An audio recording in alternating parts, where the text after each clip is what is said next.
Social media అనేది ఈ మధ్య కాలంలో ఎక్కువ డిసడ్వాంటేజెస్ కనిపిస్తున్నాయి లాభాల కంటే. సైకియాట్రీ పరంగా, మెంటల్ హెల్త్ పరంగా ఎక్కువ డిసడ్వాంటేజెస్ ఉంటున్నాయి.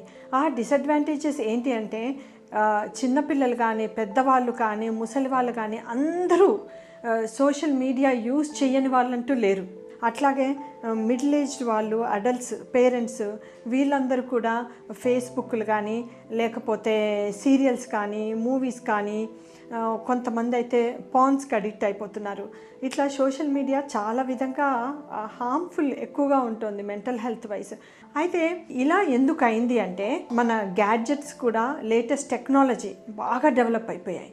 ఆ లేటెస్ట్ టెక్నాలజీ తోటి అందరూ కొత్త కొత్త గ్యాడ్జెట్స్ కొనడము, కొత్త కొత్త టెక్నాలజీ, ఇంకా ఫాస్ట్ ఇంటర్నెట్ ఇట్లా ఫాస్ట్గా అయిపోయేటప్పటికి వాళ్ళందరికీ ఈజీగా ఎంజాయ్మెంట్ దొరుకుతుందన్నమాట.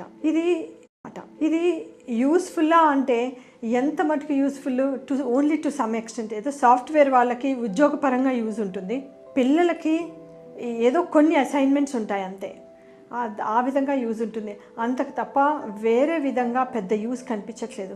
వాట్సాప్లు, ఫేస్బుక్లు కమ్యూనికేషన్ కంటే షో ఆఫ్ ఎక్కువైపోతుంది. వాళ్ళు ఏం చేస్తున్నారో ఫేస్బుక్లో పెడుతున్నారు, చాలామంది లైక్స్ పెడుతున్నారు, ఆ లైక్స్ ఉన్నాయని ఇంకా రెచ్చిపోతున్నారు. ప్లస్ తెలియకుండా ఫ్రెండ్షిప్స్ అయిపోతున్నాయి. ఆ ఫ్రెండ్షిప్స్ చాలా మటుకు రాంగ్ ఫ్రెండ్షిప్స్ అవుతున్నాయి. వీటిలన్నిటితోటి మెంటల్ హెల్త్ బాగా ఎఫెక్ట్ అవుతుంది. రియాలిటీకి దూరంగా ఉంటున్నారు చాలామంది. సో ప్రాక్టికాలిటీకి, వర్చువల్ లైఫ్కి దూరంగా ఉంటున్నారనమాట. సో ఇది మెంటల్ హెల్త్ వైజ్ అంత మంచిది.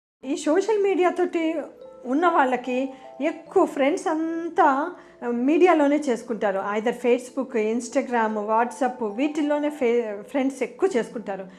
వీటిల్లోనే కమ్యూనికేషన్లో ఉండిపోతారనమాట. ఒక్కసారి మనం షట్ డౌన్ చేసేస్తే, ఈ కమ్యూనికేషన్ షట్ డౌన్ చేసేస్తే వాళ్ళకి ఏం తెలియదు, they don't know what to do.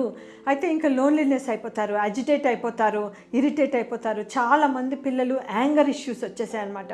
నా దగ్గరికి చాలామంది పేరెంట్స్ ఇట్లా అడిక్ట్ అయిపోయారు, మా బాబు కానీ పాప కానీ ఇట్లా అడిక్ట్ అయిపోయారని నా దగ్గరికి తీసుకొస్తూ ఉంటారు. మెయిన్గా వాళ్ళలో ఫస్ట్ థింగ్ యాంగర్ ఇష్యూస్ ఉంటాయి. షార్ట్ టెంపర్ ఎక్కువైపోతుంది. అంటే ఉన్నట్టుండి సోషల్ మీడియా మనం కట్ చేసేటప్పటికే ఆర్ లేకపోయేటప్పటికే, తగ్గించేటప్పటికే వాళ్ళకి ఏం చేయాలో తెలియదు, లోపల అజిటేట్ అయిపోతారు. ఇవన్నీ కూడా అగైన్ గ్రోత్, మెంటల్ హెల్త్, న్యూరో ట్రాన్స్మిటర్స్తో లింక్ అయి ఉంటాయి.